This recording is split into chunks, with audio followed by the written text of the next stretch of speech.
মুশতাক ভাই, যে জিনিসটা নিয়ে আমি এই শুরুতেই বলতে যাচ্ছি, আপনি দেখেছেন যে তিনটা রাজনৈতিক দলই কিন্তু এই যে যে তিনটার প্রতি ডক্টর ইউনূসের ব্যক্তিগত পক্ষপাত আছে বলে আমি মনে করি, এই যে জামাত ইসলামী, এনসিপি এবং বিএনপি, তিন দলই ওনার সঙ্গে দেখা করেছেন এবং দেখা করে সবাই কিছু কিছু উপদেষ্টা বা তাদের রিজার্ভেশনের কথা বলেছেন। আপনার কি মনে হয় এই রিজার্ভেশনের কথা দেওয়া যে তাদের যে অভিযোগটা, এই অভিযোগটা ডক্টর ইউনূস কিভাবে নিষ্পত্তি করতে পারেন? ওনার জন্য একটা সুবিধাজনক অবস্থা তৈরি করে দিচ্ছে রাজনৈতিক দলগুলো। সেটা হচ্ছে, যেহেতু পাল্টাপাল্টি অভিযোগ আছে, সুতরাং কোনো একটা অংশকে সরাবে আর একটা অংশকে সরাবে না, সেটা তো হবে না। তাহলে কাউকে আর সরানোর দরকার নেই, এরকম একটা অবস্থাও তৈরি করছে। এখন রাজনৈতিক দলগুলো তো আর একমত হয়ে বলতে পারতেছে না যে এই 5 জন হলো বিতর্কিত। তো যদি জামাতের কাছে 5 জন থাকে, এই বিএনপির কাছে আছে 5 জন, ওই এনসিপির কাছে আছে 6 জন, তো এতজন তো সরাইলে তো এখন নির্বাচনটা হবে কি করে? তো সুতরাং এখন ডক্টর মোহাম্মদ ইউনূস মনে করবেন যে না, কিছু না করলেও চলবে, যেহেতু পাল্টাপাল্টি আছে, এটার আর সমাধান করা সম্ভব না, সুতরাং তিনি সমাধান করবেন না।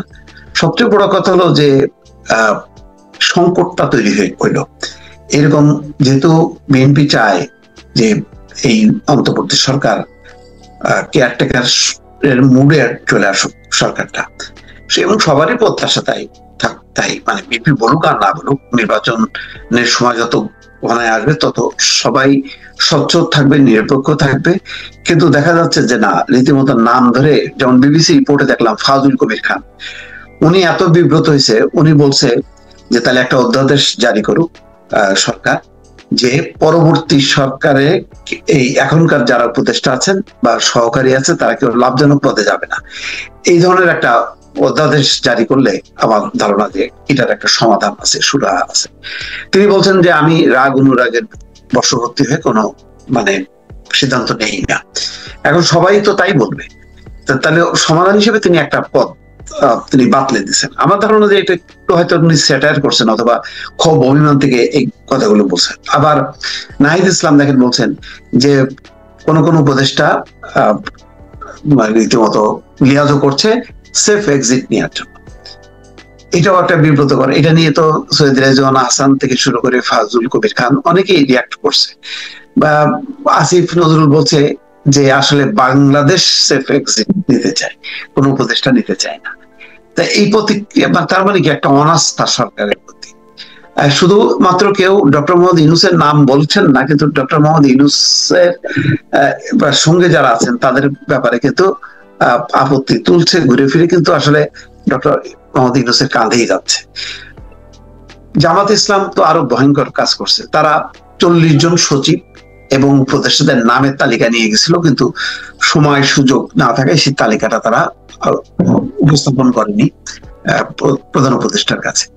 এই যদি পরিস্থিতি হয়, তাহলে নির্বাচনের সময় যে নানা রকম পাল্টাপাল্টি সংকট গুলো হবে, তখন সিদ্ধান্ত নিতে গেলে কারো না কারোর পক্ষে দেবে, কারো না কারোর বিপক্ষে দেবে। দেখেন, এই যে একটা সিদ্ধান্ত হলো উপদেষ্টা পরিষদে, এটা কিন্তু একটা রাজনৈতিক সিদ্ধান্ত। রাজনৈতিক সিদ্ধান্ত আগে রাজনৈতিক দলগুলোর সাথে আলোচনা করার দরকার ছিল। যে আগে এতদিন চলছিল যে জোটের যারা সঙ্গী হবে তখন তাদের অপশন থাকে, হয় নিজ দলের প্রতীকও নিতে পারবে অথবা অন্য দলের প্রতীকেও তারা করতে পারবে, যেহেতু মানে একজোট হয়ে তারা নির্বাচন করবে। এখন আরপিও সংশোধন করছে যে জোট সঙ্গী হলেও ভোট করতে হবে নিজের প্রতীকে। এতে কি হলো? এতে হলো মানে বিএনপি জোটটা কিন্তু বেকারে পড়লো। এটা কিন্তু জামাত ইসলামীর কিন্তু কোনো সমস্যা হবে না। হবে না এই কারণে যে এখানে হাত পাখাও পরিচিত একটা ব্র্যান্ড, আবার দাঁড়িপাল্লাও একটা পরিচিত ব্র্যান্ড। তো জামাত জোটে তেমন সমস্যা হবে না। সমস্যা হবে কিন্তু বিএনপি, কারণ বিএনপি এখানে এমন কিছু ব্যক্তিত্ব আছে যারা অনেক পরিচিত মুখ। ধরেন নুরুল হক নূর বা মাহমুদুর রহমান মান্না বা আসম আব্দুর রব, প্রত্যেকে পরিচিত মুখ, কিন্তু তাদের প্রতীকের একটা দুর্বলতা আছে। সেই দুর্বলতার কারণে সেখানে তারা ধানের শীষ নিলে যতটা সুবিধা, নিজ দলের প্রতীক নিয়ে অসুবিধা। আবার সেখানে ফেস করতে হবে বিএনপির স্বতন্ত্র প্রার্থীদেরকে। তখন সেখানে খুব অনায়াসেই হাত পাখা এবং দাঁড়িপাল্লা সামনে চলে আসলে এটা ওই সব প্রার্থীদের জন্য একটা বিব্রতকর পরিস্থিতি হবে। ফলে এখন বিএনপিকে যেটা হয়তো আগে সে 40টা আসন ছাড় দেওয়ার চিন্তা করতে হইতো, এখন তাকে হয়তো বেছে বেছে 8টা 10টা বা 15টা 20টা ছাড়তে হবে যদি এইটা বহাল থাকে, এবং সেটাও দেখেন নিশ্চিত না, অর্থাৎ এটাকে স্যাক্রিফাইস করে তাদেরকে সিদ্ধান্ত নিতে হবে। এমন একটা পরিস্থিতির মধ্যে সরকার কিন্তু মানে বিতর্কিত হচ্ছে, কারণ এইগুলি হয়তো বিএনপি মনে করতে পারে এখানে কোনো কোনো উপদেষ্টা বিএনপিকে বেকায়দায় ফেলার জন্য হয়তো এই কাজগুলো করছে। তো আমি এই জন্য বলছি যে সরকার এবং তার উপদেষ্টা পরিষদ তার উপরে যদি আস্থা না থাকে, তাহলে সংকটটা আমরা এখন যেভাবে দেখছি, সামনে কিন্তু আরো অনেক সময় আছে, সেই সংকটটা আরো তীব্র হবে। এতে যেটা হবে কি, ভালো নির্বাচনের আশা সেটা কিন্তু খুব দ্রুহ হয়ে যাবে। না, নির্বাচনের ক্ষেত্রে ভালো একটা নির্বাচন করার ক্ষেত্রে বাংলাদেশের প্রেক্ষিতে আপনি যদি দেখেন, তাহলে সবচেয়ে বড় বিষয়টা কিন্তু সরকারের নিরপেক্ষতা, পক্ষপাত দুষ্ট না হওয়া। তো আমাদের এই সরকার বলতে কি, সরকার তো ডক্টর ইউনূস একা না, উপদেষ্টা মন্ডলী তো সরকার, তাই না? সব মিলিয়ে তো সরকার। এখন সরকারের মধ্যে পক্ষপাত দুষ্টতা আছে বলে তো 3 দলই অভিযোগ করেছে, 3 দল 3 দিক দিয়ে অভিযোগ করেছে। যদি 3টা কর্নারে অভিযোগ থাকে, তাহলে সরকারের থাকলোটা কি? তাহলে এই সরকারকে আপনার বিবেচনায় একটা নিরপেক্ষ অবাধ সুষ্ঠু নির্বাচন অনুষ্ঠান করতে পারবে? এই সরকারের আসলে উচিতই না এই নির্বাচনের দায়িত্ব নেওয়া, বরং যেটা শুনানি চলতেছে কোর্টে সেইটাকে রিভাইভ করে পদত্যাগ করে এই প্রেসিডেন্ট একটা মানে তত্ত্বাবধায়ক সরকার ব্যবস্থাটা এখনই চালু করলে সবচেয়ে ভালো হয়। এই ইউনূস সরকার, তাকে নিয়েও তো ধরেন অভিযোগ যে সে এনসিপি কে আশ্রয় দিচ্ছে। নতুবা দেখেন কোন মানে ক্রাইটেরিয়ায় আপনি 3টা দল আসতেছে, মানে যেটা প্রমাণিত না, মানে এনসিপির জনপ্রিয়তা। তার চেয়ে ইসলামী আন্দোলন কেন পিছিয়ে থাকলো, হেফাজত কেন পিছিয়ে থাকলো, অনেকগুলো প্রশ্ন উঠতে পারে, যে কেউ চ্যালেঞ্জ করতে পারে, নুরুল হক নূরের দলও চ্যালেঞ্জ করতে পারে, যে কেউ করতে পারে। কিন্তু এটাও তো এক ধরনের পক্ষপাতিত্ব যে আপনি গণঅভ্যুত্থানের দল, নির্বাচন সরকার পরিচালনায় কি গণঅভ্যুত্থানের গুরুত্ব আছে? তাহলে কি মানে বিএনপির গুরুত্ব নেই, জামাতের গুরুত্ব নেই, অন্য দলের কি গুরুত্ব নেই? তারা কি গণঅভ্যুত্থানের দল না? তারা কি মানে আন্দোলন করেনি গণঅভ্যুত্থানের জন্য? অনেকগুলো বিষয় আছে, তো এগুলি আসলে কেউ হয়তো বড় করে আনছে না, কিন্তু মানে যদি আপনি আইনের দৃষ্টিতে, নীতি নৈতিকতার দৃষ্টিতে দেখেন, তাহলে কিন্তু এটা প্রশ্নবিদ্ধ হয়। তাহলে আপনি কিসের ভিত্তিতে 3টা দলকে করলেন? জামাত বিএনপি বুঝলাম যে তাদের আগে এমপি ছিল, তাদের এই ছিল, কিন্তু এনসিপি তো তার জনপ্রিয়তা, তার ভিত্তি কি, আপনি সেটা না করে শুধু গণঅভ্যুত্থানের টেনে আপনি তাকে স্বীকৃতি দিলেন। তাকে স্বীকৃতি দেওয়ার সাথে সাথে আপনি অন্যান্য সমস্ত দলগুলোকে কিন্তু আপনি বাইরে ঠেলে দিলেন যে না, তোমরা তো গণঅভ্যুত্থানের দল না, তোমরা এমনি গতানুগতিক দল। তাহলে কি এটাই প্রমাণ হলো যে এনসিপির এই এদের নেতৃত্বেই হয়েছে সব গণঅভ্যুত্থানের কৃতিত্ব কি তাদের? তো এরকম অনেকগুলো বিষয়ে মানে অলরেডি বিতর্কিত হয়ে গেছে ইউনূস সরকার। তারপরে দেখেন এমন একটা ইউনূস সাহেব যে বলছিলেন বারবার যে ইতিহাসের শ্রেষ্ঠ একটা নির্বাচন উপহার দিবেন, তার এই বক্তব্যের ব্যাপারে আপনি অতটা আশাবাদী হতে পারছেন না? তাহলে না, শ্রেষ্ঠ নির্বাচন কিভাবে হয়? একটা নির্বাচনের বড় শক্তি আওয়ামী লীগ আপনি থাকছে না, তারপরে আপনি জাতীয় পার্টি সহ অন্যদের ক্ষেত্রেও আপনি প্রশ্নবিদ্ধ করতেছেন, তারা নির্বাচনে তাদেরকে প্রক্রিয়ার মধ্যে ডাকলেন না, আসলোই না। তাহলে আপনি সবাইকে মিলে কিভাবে করতেছেন? আগে আওয়ামী লীগ হয়তো মুখে তারা না বললেও একটা অংশকে বাদ দিয়ে তারা নির্বাচন করছে, এখনো আর একটা অংশকে বাদ দিয়ে আপনি নির্বাচন করতেছেন। তাহলে তো এটা তো পাল্টাপাল্টি হইলো। আপনার কোথায় হলো সবাইকে নিয়ে নির্বাচন, যে একটা উৎসব মুখর পরিবেশ, সেই স্থিতিশীলতা থাকলো না। এখন মনে করেন আপনি নির্বাচন করলেন, ওই দিন কি নির্বাচনের দিন আওয়ামী লীগ কি একটা মিছিল বের করবে না? তার অন্যরা যদি বঞ্চিত হয় জাতীয় পার্টি, তারা কি প্রতিবাদ করবে না? তারা ওই যে আমেরিকার যে সংস্থা, তার কাছে কি বলছে যে নিরপেক্ষ নির্বাচনের কোনো সম্ভাবনা তারা দেখছে না। তারা অভিযোগটা করলো কেন? তারাও তো বলতে পারতো হ্যাঁ আমরা খুব আশাবাদী যে ভালো একটা নির্বাচন, ওই জাতীয় পার্টিও তো বললো না। তাহলে আপনি শ্রেষ্ঠ নির্বাচনটা কাদেরকে দিয়ে করবেন?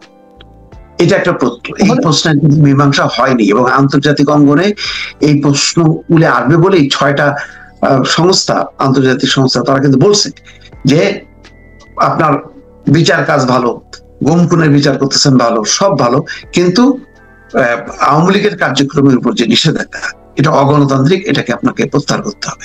চিঠি লিখছে তারা ডক্টর মোহাম্মদ ইউনূসকে। আগে যেমন ডক্টর ইউনূসের পক্ষে অন্যরা চিঠি লিখতো, এখন অন্যরা কিন্তু লিখছে আওয়ামী লীগের পক্ষে ডক্টর ইউনূসকে। বোঝেন অবস্থা। প্রথম দেখা করে বিএনপি যে বলেছে যে তারা তত্ত্বাবধায়ক সরকারের আদলে এই সরকারটা চলুক সেটা চায়, আপনার মনে হয় যে তাহলে এই বিষয়টাকে মাথায় রেখে তারা এই কথাটা বলেছে? আমার ধারণা তাই, যে তারা নিরপেক্ষতা দেখছে না বলেই তো তারা তত্ত্বাবধায়ক সরকারের এই টার্মটা ইউজ করলো কেন, যে তাদের মতন আচরণ করেন বা তাদের বুডে চলে যেতে হবে।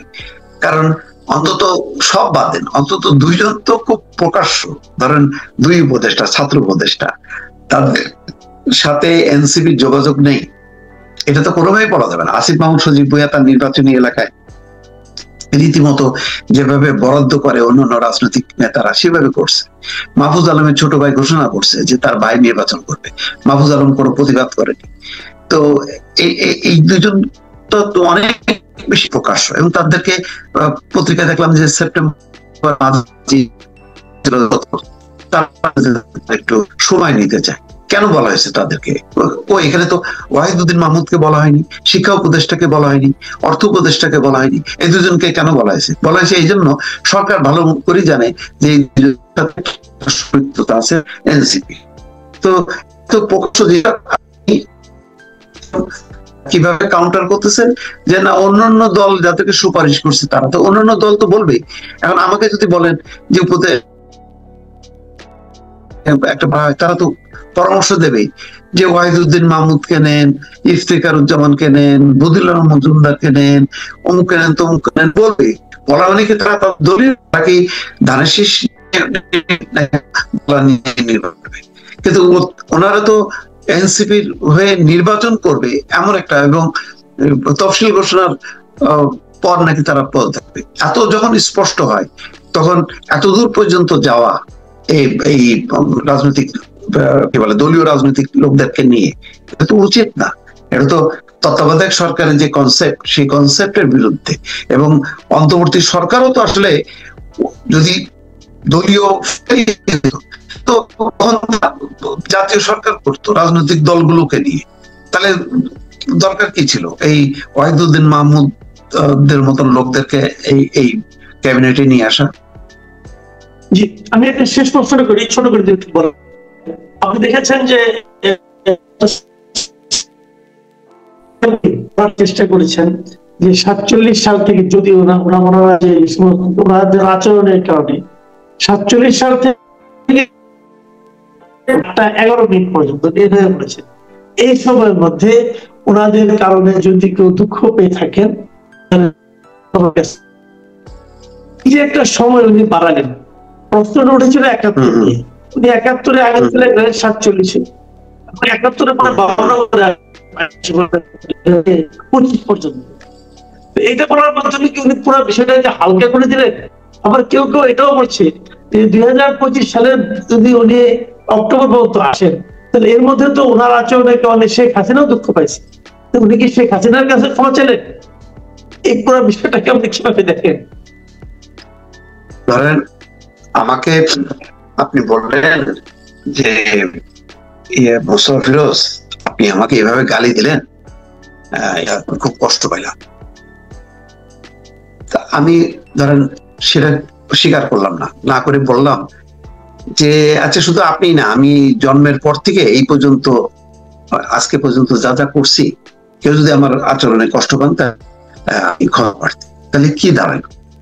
এটা তো জিনিসটা তো সুনির্দিষ্ট না, কারণ আপনি তো আমাকে সুনির্দিষ্ট ভাবে বলতেছেন যে আপনি আমাকে কেন গালি দিলেন, আপনার না বলে আপনি বলছেন যে না শুধু আপনারটা কেন, আমি জন্ম থেকে এই পর্যন্ত যা যা কারোর সাথে খারাপ আচরণ করে থাকলে, যদি করে থাকি তাহলে, এই যে আপনি যদি করে থাকি, তাও আপনি বলতেছেন না যে আপনি করছেন। যদি আপনার কাছে মনে হয় তাহলে ঠিক আছে, ক্ষমা করে দেন। এটা তো একটা, যেখানে জামাতের ব্যাপারে তো বলা হচ্ছে না যে জামাত এটা করছে ওটা করছে, তাদের তো আবার ভালো ভূমিকাও ছিল, ভাষা আন্দোলনের সময় তারা বাংলার পক্ষে করছে না, তো সেটার জন্য তো এখন ওই সময় পাকিস্তানিরা যে ক্ষুব্ধ ছিল, তাহলে এখন ওদের কাছেও কি মাপ চাইলো যে আপনারা ওই ভাষা আন্দোলন করছিলাম বাংলা ভাষার জন্য, সুতরাং আমরা একটা দুঃখিত, সেইটার জন্য তো দুঃখ প্রকাশ করা উচিত না। এটাকে তো ওন করতে হবে যে না আমি এটা সঠিক কাজ করছি। কিন্তু 71-এর ব্যাপারে আপনাকে একদম পরিষ্কার ভাবে এটা আলাদা ভাবে একটা স্টেটমেন্ট দিতে হবে যে এটা ওই সময় আমাদের ভূমিকা ভালো ছিল না, ওই সময় আমাদের কারণে বাংলাদেশের মানে বাঙালিদের উপর গণহত্যা ত্বরান্বিত হয়েছে এবং আমরা তার সহযোগী হিসেবে কাজ করছি, সে কারণে আমরা দুঃখিত। একদম সুনির্দিষ্ট এটাকেই ধরা হচ্ছে। মানে জামাত ইসলামকে কি ওই রাষ্ট্রভাষা বাংলার জন্য অভিযুক্ত কেউ কোনোদিন করেনি যে ওই সময় তোমরা রাষ্ট্রভাষা বাংলার জন্য আন্দোলন কেন করছো, এটা তো ভুল করছো, ক্ষমা চাও, ওইটা বলা হচ্ছে না, বলা হচ্ছে 71-এর জন্য।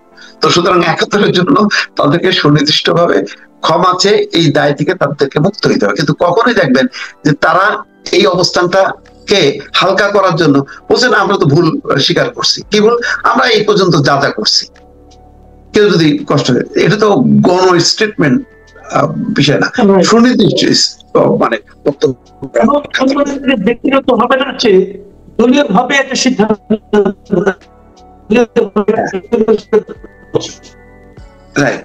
হ্যাঁ, পরবর্তী না ডাক্তার শফিকুর রহমান অন্যনে যে কি কথা প্রেক্ষিতে কি বলছে এটা আমাদের দলীয় অবস্থান না, তাই না?